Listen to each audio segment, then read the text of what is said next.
Hello, everyone. Welcome back to the RationalInvestor.com's Daily Brief Recap. It's always an adventure to know whether YouTube's recording. I think actually the page that I just loaded here, maybe it's a different one. Hey, there we are. Let's see. Are we recording?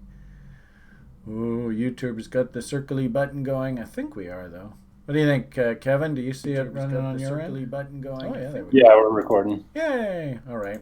So I had to put up with 10 minutes of Brian being silly here. But we're just working with YouTube threw a couple curveballs at us yesterday. No problem. Okay, so hit your stopwatches now.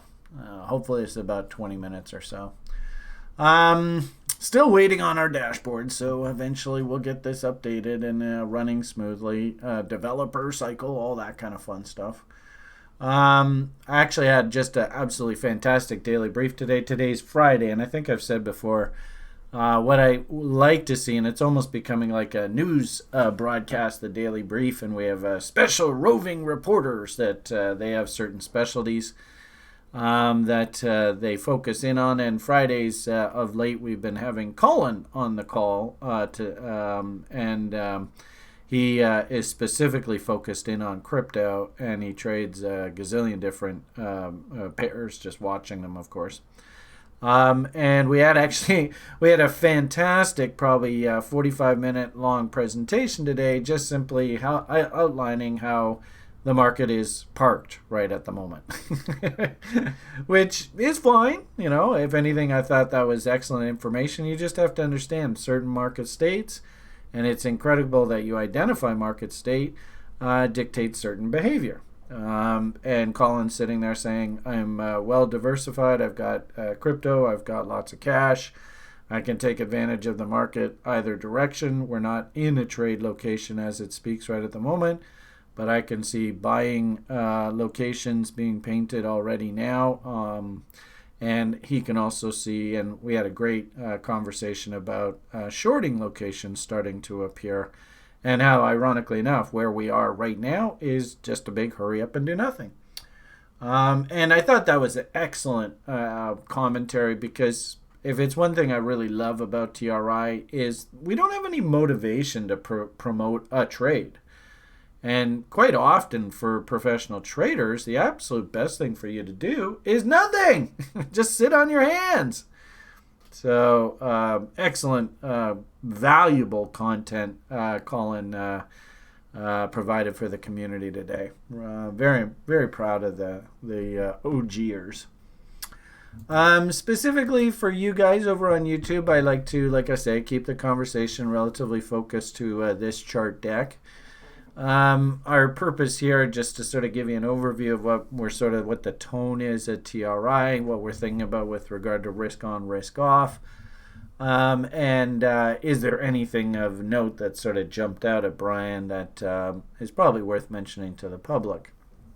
So, first and foremost, what the hell's the U.S. dollar index looking like? What is our sort of world hegemony?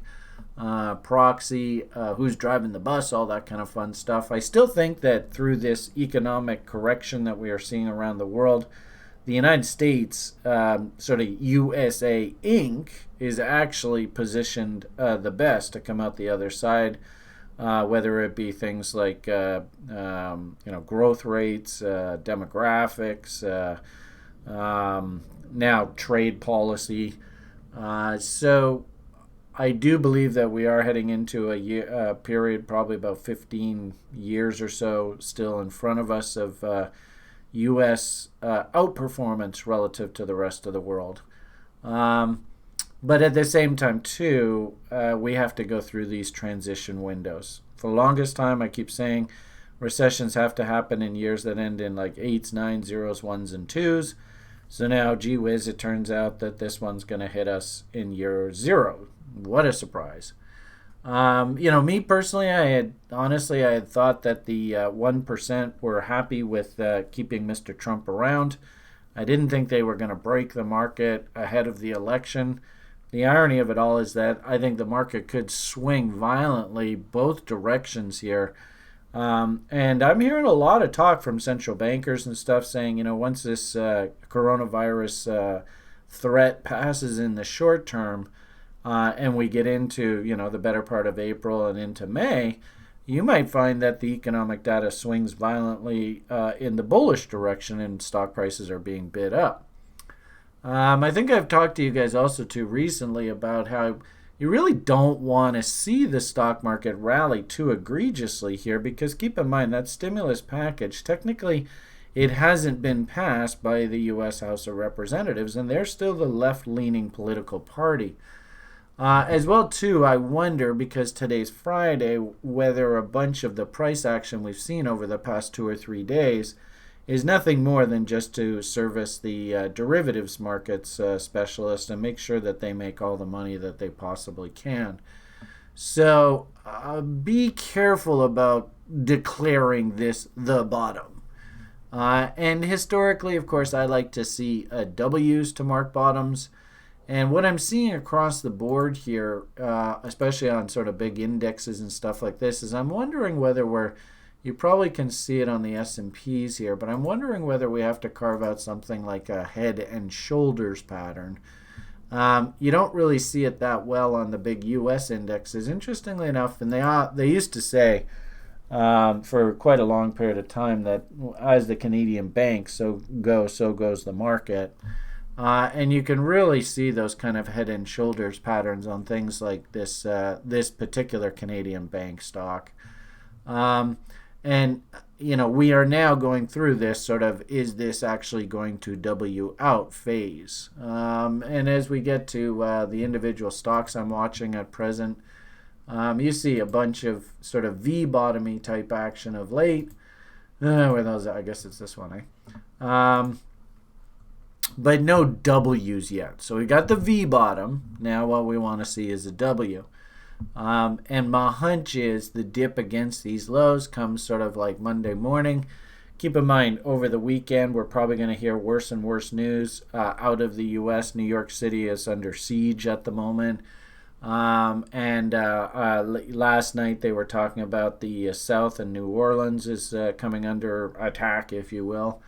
And I can't see that news getting better. And what I'm also hearing too is that the medical workers, we're starting to see YouTube videos and stuff saying we haven't got the supplies we asked for, the system is failing us, etc., etc., etc. So let's see how this test of these lows goes. And of course, does this whole stimulus bill get bogged down by the House of Representatives saying, hey, we're not going to just go bail you out if stocks are, like Boeing, for example, jumping right back up to the old highs. Definitely interesting times. I mean, I wouldn't get into the business of picking bottoms here just yet. Just go slowly. Let the W's come in. Once the W's come in, then we can start hunting reload zones. You know how the game goes. What I did find really interesting, and I even put a tweet out to this effect, is that the irony of all of this is that there have been public officials in Russia coming out saying we can make money at $8 a barrel. When you start waving those kind of numbers at the market's going to go, fine, all right, let's go to $8 a barrel, and then let's see whether you can still be in business. And what I'm also hearing, too, is that tankers around the world are now overflowing because everybody's taking all this surplus crude and just plumping it into tankers and hoping, for God, price will bounce back.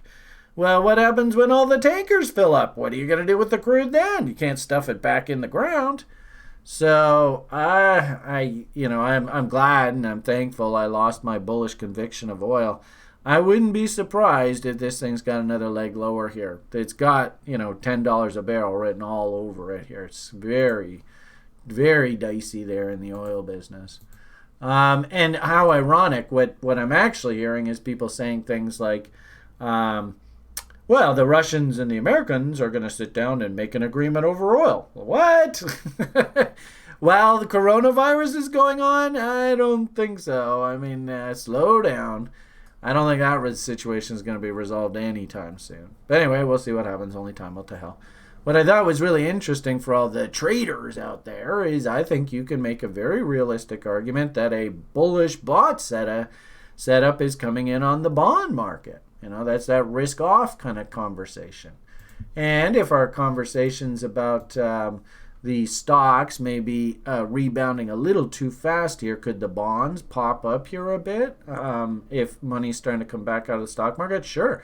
And then also remember too, I mean, falling crude oil prices, that's music to the bond market's ears. That bond market loves falling oil prices because that is deflationary. The only sort of left my head scratching out of all this is, why is gold kind of floundering here? And I'm just wondering, it almost feels like gold maybe got a little too far, too fast, a little ahead of itself there. We actually got to the point where we could actually justify shorts on gold. This is a clothesline of a 4-hour chart. 4-hour clothesline. This market has technically M'd out, and you actually have two smiley faces right back to back. That's not a bullish chart. So I'm not quite sure what's going on in the gold market, but definitely, and I put tweets out, just, maybe if you're a gold bull, just slow down a little bit here. That's left me scratching my head, because if the bonds really do want to ratchet higher here, you see the yen's ratcheting higher here. I'm actually a bit surprised to see the gold is soft. I was kind of thinking that we would just keep marching our way higher here, and all you gold bugs would be vindicated. But it looks to me like somebody has stepped in and stopped this thing in its tracks here. So we'll see how that goes. Interesting how silver, kind of thinking that it would play catch up to gold. Maybe what has to happen now is gold has to play catch up and work its way back down. Tough to say. I did say recently that I like the idea that if we can get lower time frame setups, especially you can see on the silver, it left a juicy gap right down at the bottom here. So probably if we do things like reload zones, that'll probably start lining up with those gap levels. Where are we here? Reload zone? Yep. Oh, what a coincidence! It's almost funny when you look at this stuff after a while. You're just like, duh, what a surprise. So, if I was interested in buying silver, you could see exactly where I want to be focusing my attention. And the wicked thing about this is a total inside bar reversal level right there. So you guys have seen me draw my bull-bear battle lines in the past. So that's basically an indication of the bulls took over. They left a gap here, and now the range of this that's 78.6, right at the gap and right at the original bull-bear battle line. So I might be focusing in on silver if we can dip back against these lows. Gold right now, like I said, I think you can actually make the argument that this is actually a short here. So we'll see how it goes. Only time will tell. Up and down like a you-know-what. And, of course, we look at the gold and silver index. They always say that the stocks lead the commodity. And holy friholies, that's a big gap. You can see the empire that's potentially coming in here today. So, again, maybe hunt candle body lows, wicks and tails like to be eaten, that kind of thing. Reload zones. If you are interested in the gold market, I'd be hunting down here. Did find it interesting to see that those bonds actually have put in a buy signal. Go figure, right? All right, so where are we here? Moving right along. So we talked a little about risk on, risk off. Commodities look kind of dangerous to me here. Stocks, we talked a little bit. If I was going to be buying stock right now, it would definitely be in companies where there's more cash on the balance sheet than the price of the stock. So I did go and nibble a little bit of this. I believe it or not, I could see a bear flag if all hell breaks loose in the market, and I might take a look at buying a little bit more of this thing. Like I said, below cash on the books, I'm okay with that. This little utility stock, this is a really good example. Don't chase, don't chase, don't chase, where in essence I do like this as a dividend payer. Notice though, this low went to new lows. So really, if we change that to a line chart, you notice, oh, whoops. I always like doing that, and then I end up screwing up. Anyway, there we go. Notice that was a new low. So technically speaking, we could come down, test these lows. Let's see if the reload zones hold. And then if we can start doubling up, hey, we got something to work with here. So, we're in the The initial stage is, I think, of asking whether this market has indeed bottomed. I don't know whether it has yet or not, and I don't think it's healthy for us to assume that it has. One REIT that way to go, Brian, bought some of this REIT way back up top. The good part about it, of course, is this is a pretty big blue chip company. I'm not thinking that they're going to go out of business. What I am thinking is if these guys get into trouble, they're going to have to cut their distribution. I don't mind the idea of actually adding to this position. It's a huge conglomerate. They own a ton of different hotels. Great business to be in right now. And if anything, on weakness, I probably am going to be going and adding to my bag on this one. But it'll be in my registered account, and really all I'm doing is just bringing down my cost basis on this. We'll see how it goes. Absolutely do never let any one position get more than 5% of your stake. Right now, this represents about 1% of my stake, so I can comfortably add to it. Clearly, great analogy of why you always want to have a bit of powder dry. Even though you think the idea is absolutely awesome and the next best thing since sliced bread, the market can, in these kind of situations, great analogy. Who would have thought about investing in higher end hotels was this risky? Well, that's the market for you. Get used to it. So long and short of it here, we do have the potential for a bottom. Same sort of thing as I said there on the other stock we looked at. We're making... If we change this to a line chart, you can see we don't have W's just yet, so I am watching very closely. And if I can get nice tests of these lows and she turns back up, then okay, we can start seriously thinking about putting some money to work. But for now, I'm just sort of watching. As for the corn, as I said, we had a fantastic presentation from Colin today. Little bit concerned that a trap might be being laid here, so be careful, everybody. This is the CME futures contract expiry. Have made lots of references recently to how I felt like they basically decided a level that they want this thing to go out. Keep in mind that Bitcoin CME contract is a cash settled instrument, and it really has nothing to do with Bitcoin. It's purely a dollar figure, and I believe that they want it to go out at a very specific dollar figure. Once that's done, though, I get worried. I did, through our conversation today with Colin, and I thought it was really great information. What I'm worried about is there's this, notice, obviously, and I think I've shown you before, we're at a pretty darn important level. If you go back and look at the history of Bitcoin, this is a great sort of pivot level for the asset. The only problem, of course, is we lost it. So does it make sense that we come back up and sort of brush it from the underside again? I think that does make sense.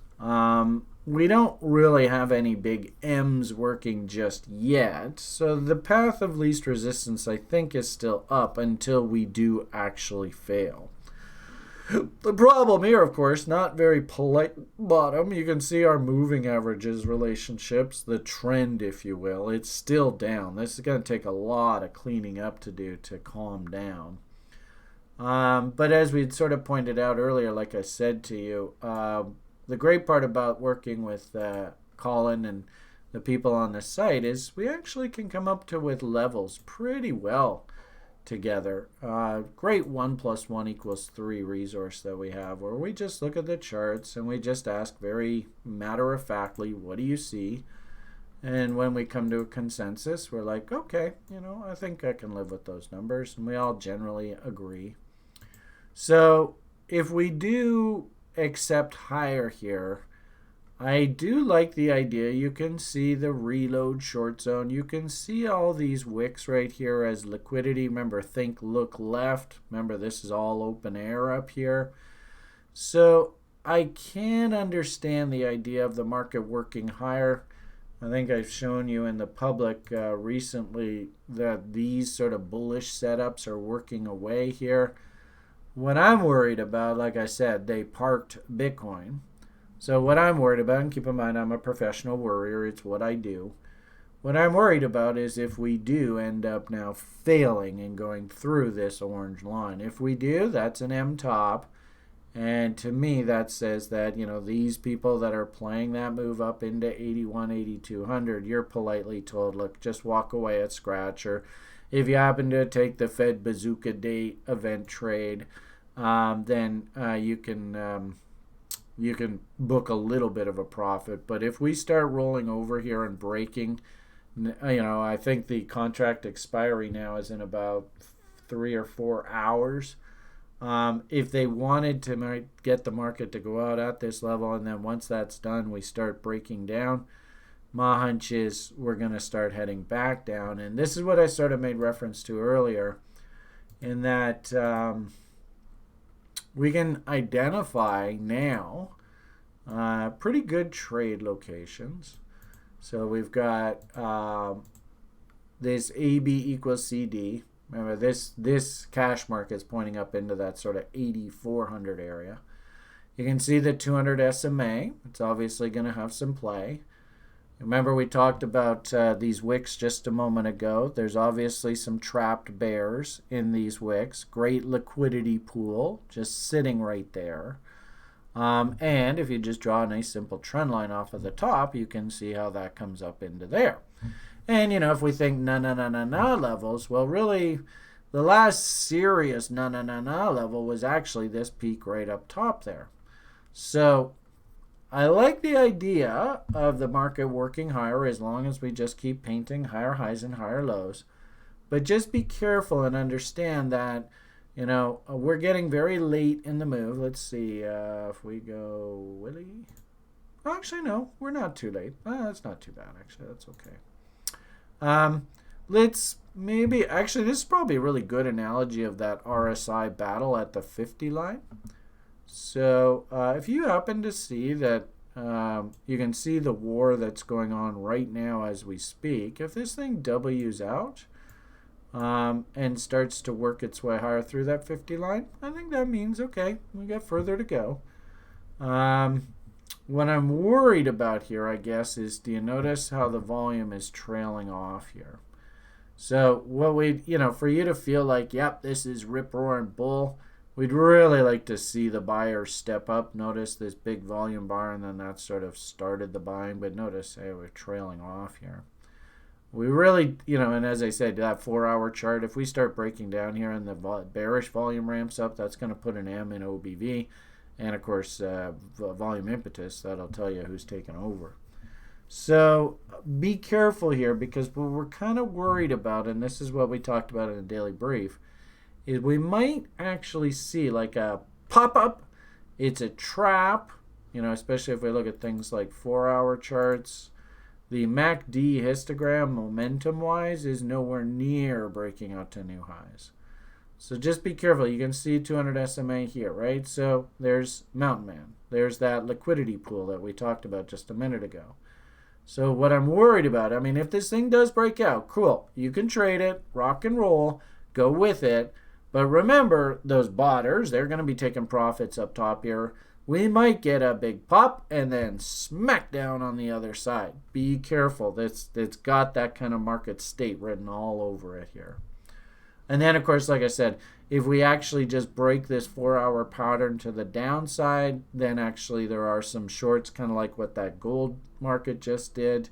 There are short ideas that start coming alive on the failure of this range. So, very interesting time in Bitcoin. Little perplexed about the CME boys and what their intentions are. And really, this diamond pattern here, whatever the resolution of it is, that's going to sort of be our tell. Up through the top here, 69.89 and change, call it 7,000. Then we've got another leg up. Watch out for resistance on the upside. Probably not a great buying window up here. Look at red boxes, all that kind of talk. If we break down through the low of this big red candle, that's 64.50, so let's call it 6,400. Then it means that the bears have taken over and get ready for some downside action. For a guy like me to actually think about buying and selling, you can see here's my buying window down here. Here's my selling window up top here. And we're sort of sitting right in no man's land right now. I think that's about all I wanted to talk to you guys about today. The altcoins, we've been talking to you guys recently. Let's see if I can find the damn chart. Where is it? Where's that chart? I don't think it's there. Must be this one. Yeah, there we are. Traders got to trade. The irony of all of this is this silly bot setup that we highlighted to you a couple days ago. It's just sitting there doing its thing. I thought this was fascinating, this tube, and this is versus USD. You could argue that nothing's really changed here on a lot of these altcoins. If we do tick up through these highs, that'll confirm this really wide bottom. I'm not necessarily endorsing the idea, but it's just a really good analogy that really this market's almost sort of like on a hurry up and wait.